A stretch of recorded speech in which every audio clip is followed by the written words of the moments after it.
Brazil is the largest country of South America and the only one which borders all but 2 countries on that continent. With some 180 million inhabitants and an area of over 8.5 million square kilometres, almost the size of Europe, this federative republic comprises 26 states, and Portuguese is its official language.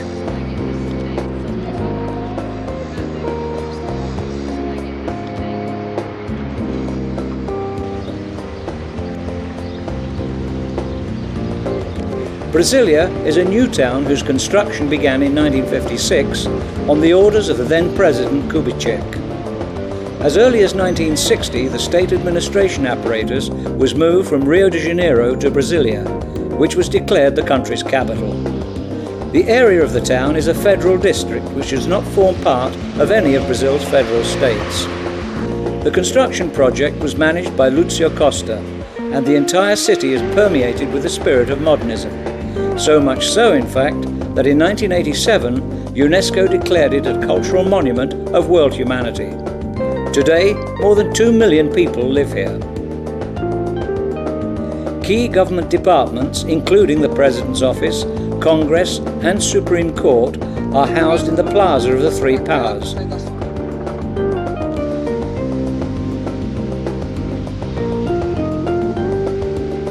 In contrast to European cities, streets in the centre of town are practically devoid of restaurants, coffee shops or fast food outlets. Whether it be a working day or a Sunday, one meets few passers-by.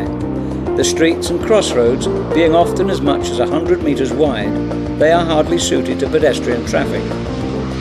The low price of fuel makes the car the main means of transport, and most of them are powered by ethyl alcohol obtained from sugarcane, and is cheaper than petrol.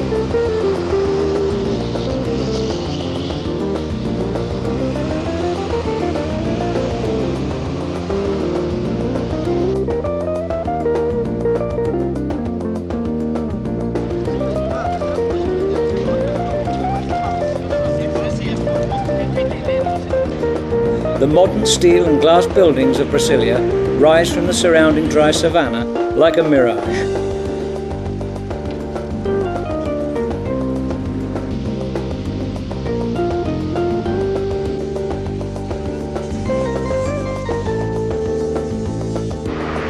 One of the most striking sights of the city is its Metropolitan Cathedral. The futuristic Metropolitan Cathedral is adorned with concrete fingers which resemble a crown of thorns. The Roman Catholic faith is deeply rooted in the people of Brazil.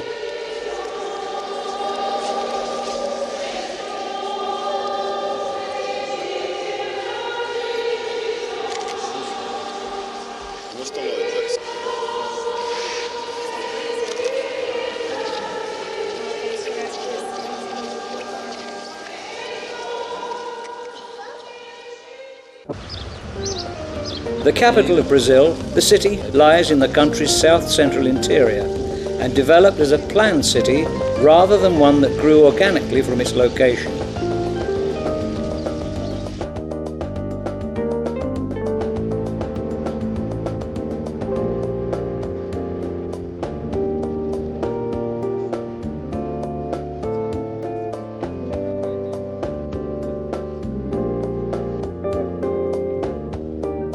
In the centre of town, a TV tower rises to a height of a few hundred metres, and the view of Brasilia from it is breathtaking.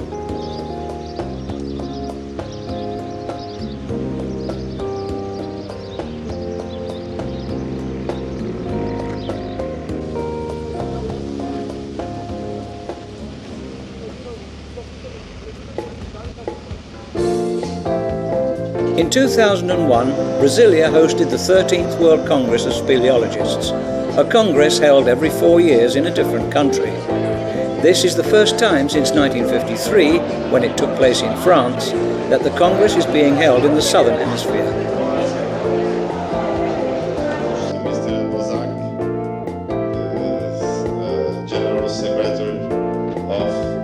The 13th Congress attracted 465 participants from 41 countries. Holding the Speleological Congress.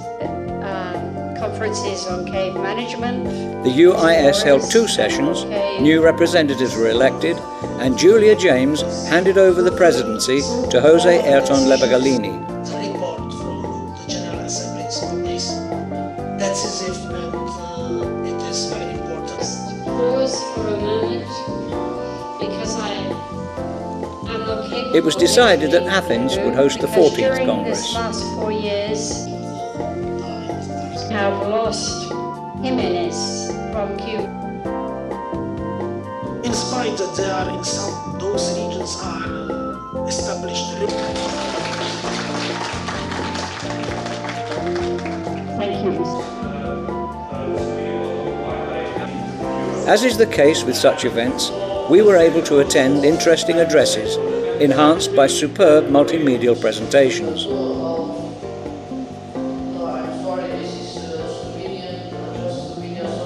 We could still see places to exit. Also held within the Congress was Speleo Media 2001, a film festival that included some 20 films whose quality and production improved hugely year on year. Hard to appreciate the feel of being inside of a shrine because of some of the people we were planning on. We started to plan. We had connection with Czech expert. Some of these caves collapse. In the summer there is no water outside, but in the winter and spring there's. In the surrounding exhibition premises, the Congress was made even more interesting by a wide range of exhibits, from speleological equipment to souvenirs, quality presentations by individual speleological associations, and book promotions.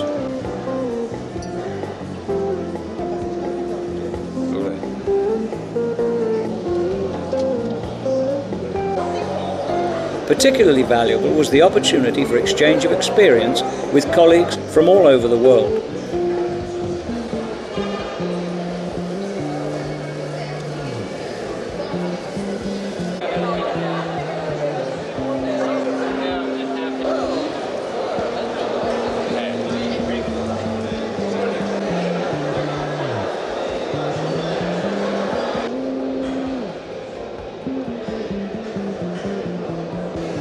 Needless to say, the exhibition entitled Speleo Art, displaying sculptures, paintings and photographs thematically linked to speleology, attracted a great deal of attention.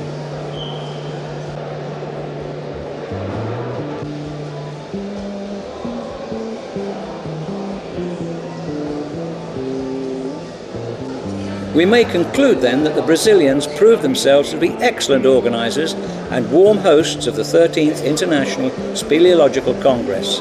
See you all in Athens.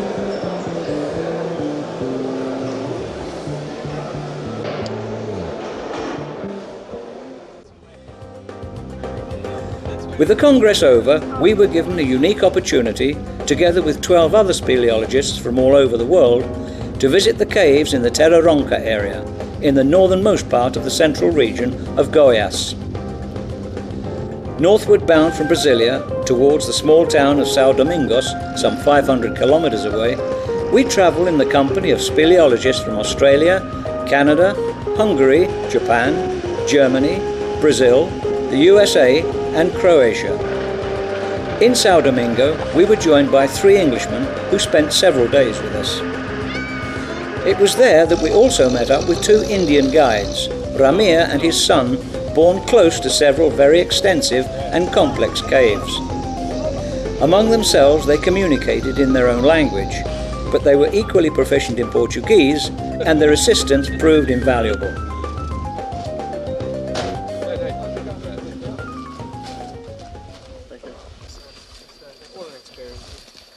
We are on the way to San Mateo. The approach to the São Mateo caves is truly inhospitable, even though we were there in the dry season, and it is about a 1 kilometre walk to get to them.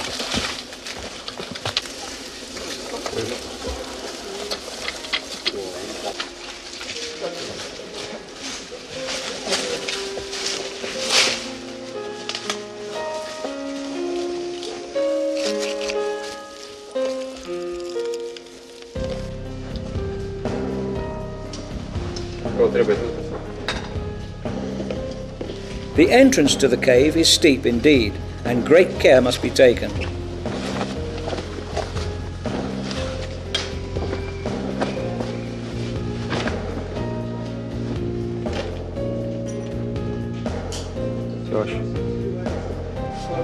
The entrance was actually formed through a cave-in of an underground hall, which created just 2 crevices to crawl through.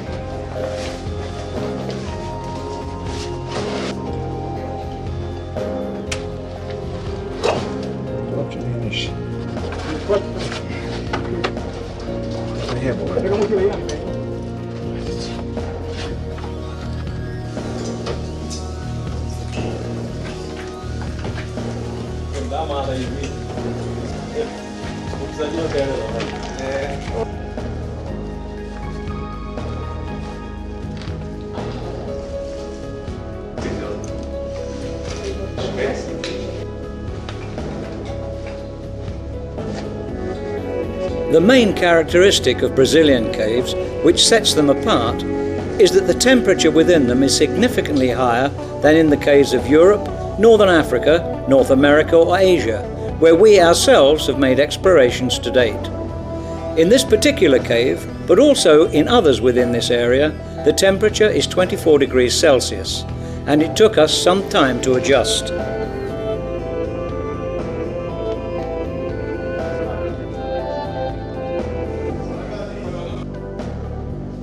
We descend down the main channel, about 100 meters from the entrance, and we meet a watercourse. Is it deep? The colour of stalactites, almost as if made from metal, takes us by surprise.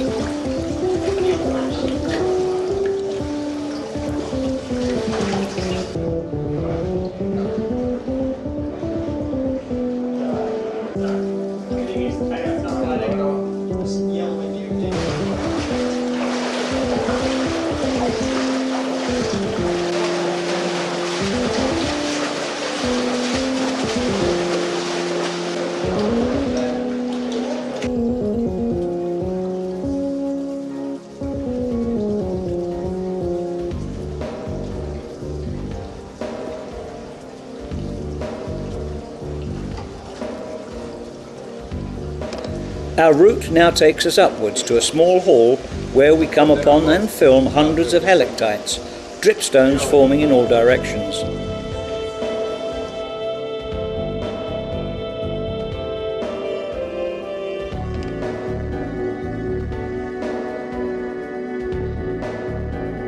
Some of them look like spirals or flowers and are quite unique.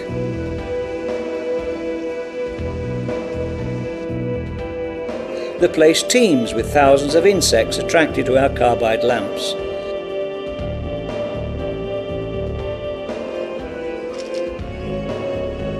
And should some special detail escape us, our guide will helpfully draw our attention to it.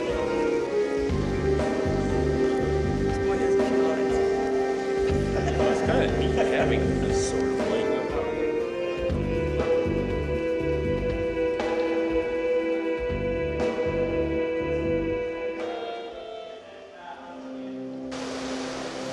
We return to the watercourse, and despite being almost a kilometre from the entrance, we've come upon these inhabitants of the São Mateo cave. The fish are well adapted to life in a cave environment. The loss of some of their pigment testifies to that. Our American colleagues, biospeleologists, are impressed with the endemic species we find along the way. Such a diversity of fauna is, they say, very rarely found in one place.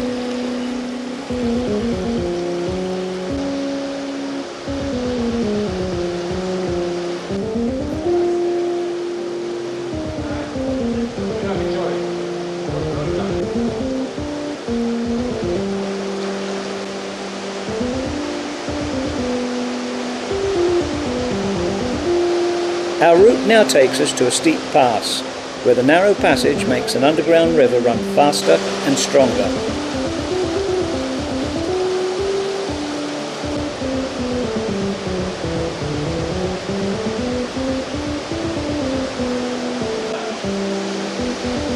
Slippery rocks demand extreme caution in crossing.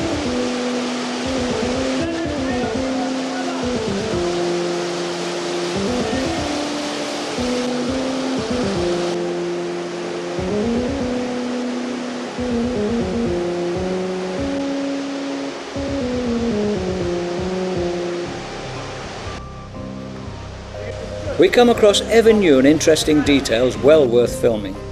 Each successive channel or hall amazes us with their diversity, as if we were in a museum of rare speleotheme. It is extremely encouraging to see that the Brazilians have recognized the uniqueness of this in time and have protected it.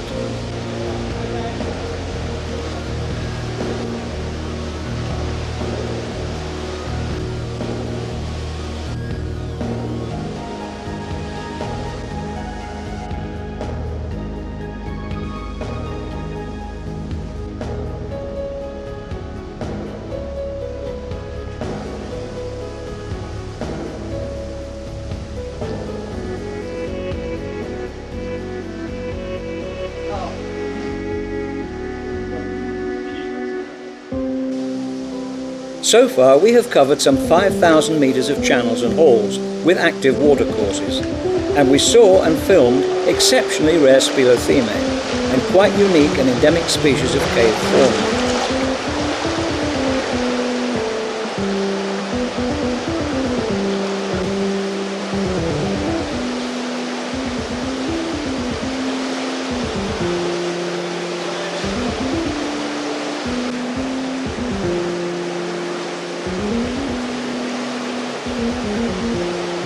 But everything we have seen during our visit to the cave complex of São Mateo, São Vicente, Angelica and São Bernardo could not prepare us for what came next.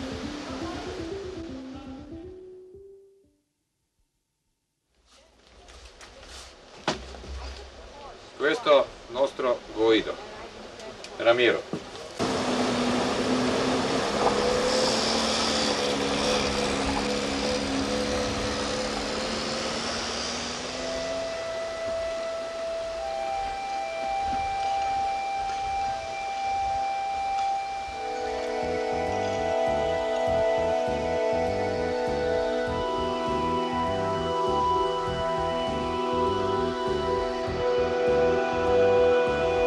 Terra Ronca, Portuguese for the land that trembles, is a system of caves after which the entire protected area was named. The name came from the local Indian population and was inspired by the thunderous roar and ground vibrations caused by the rivers plunging in the rainy season.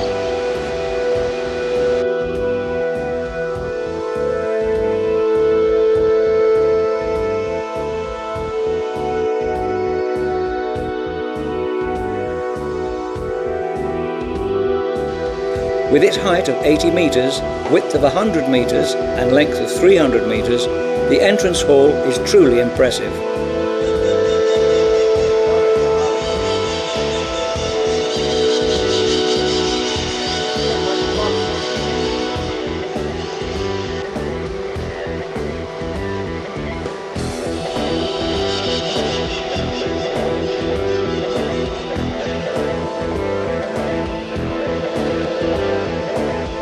Some of our colleagues were unable to resist the opportunity to view the entrance hall from the view normally reserved for parrots living close to the entrances of all the caves in this area.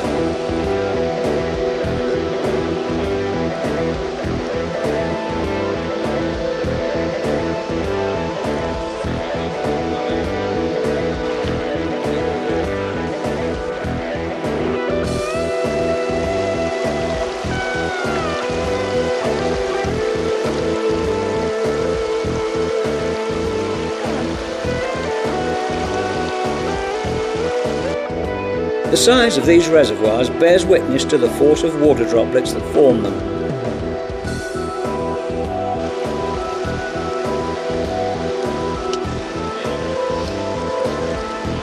Ramiro is looking for the safest place to cross the river, since its current is quite strong.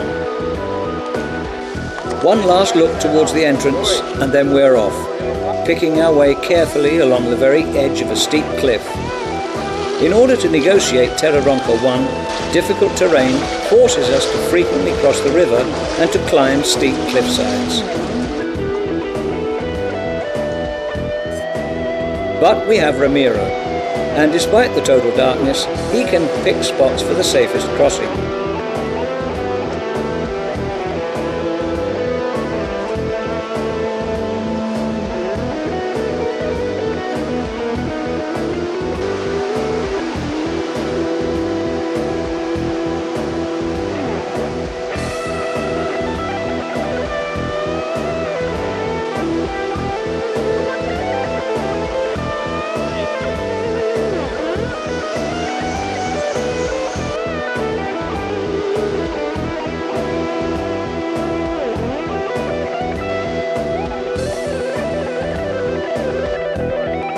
Finally, we arrive at the exit from Terra Ronca 1 and the entrance to a canyon.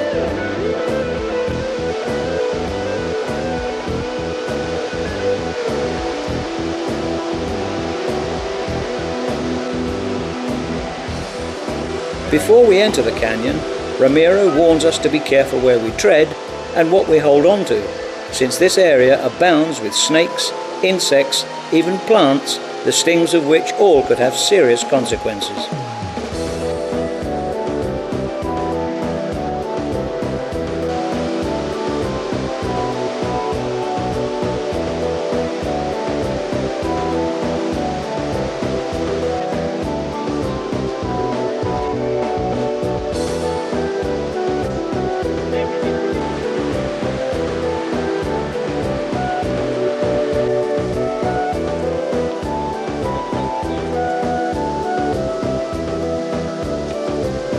Gradually, our caving has become back-breaking negotiation through very thick vegetation.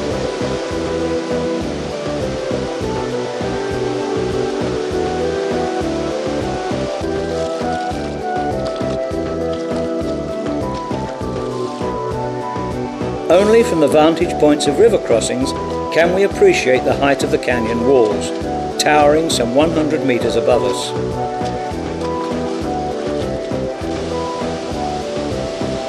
It is not possible to proceed along the river because the passage becomes too narrow, and we have to climb along the edge of the canyon.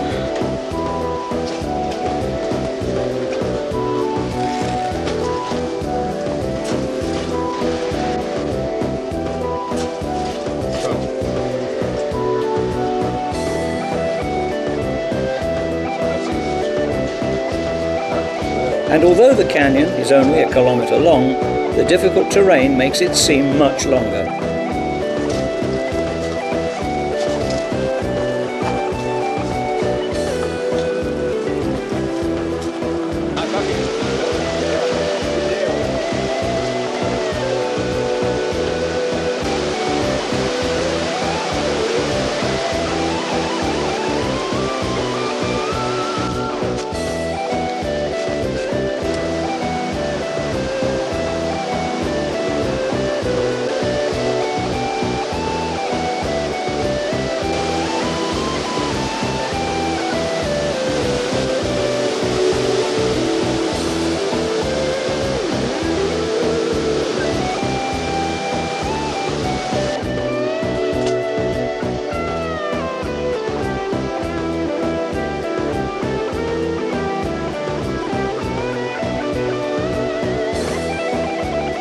We had a sharp reminder that Ramiro's warnings were not unfounded. He reached out and, grabbing a snake by its tail, he pointed it in a different direction, and it soon disappeared into the thicket unharmed.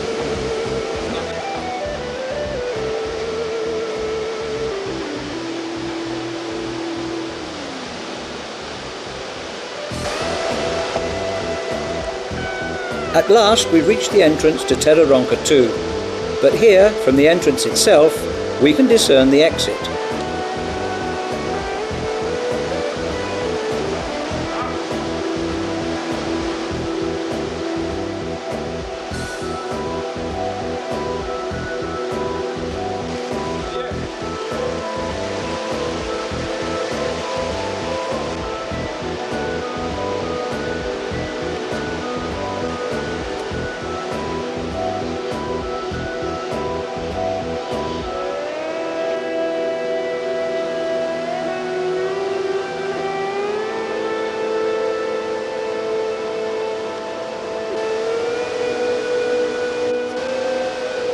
Time for a rest.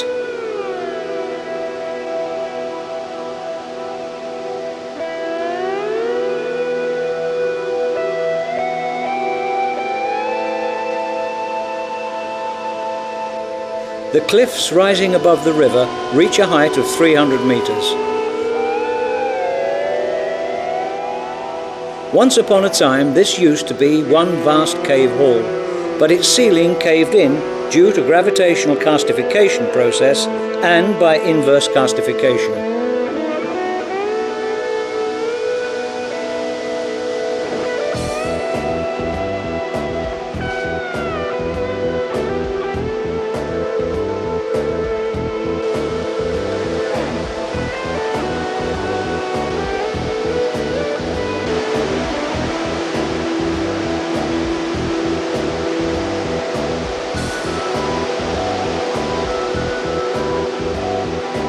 Our route leads us on to Terra Ronca 3, where, just as in the San Mateo cave, we find cave fish.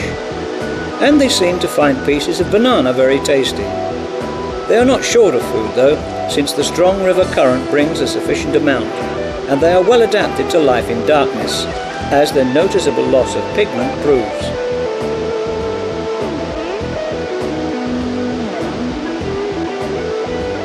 One final river crossing, but here the water is so fast and deep that safety dictates we use a rope.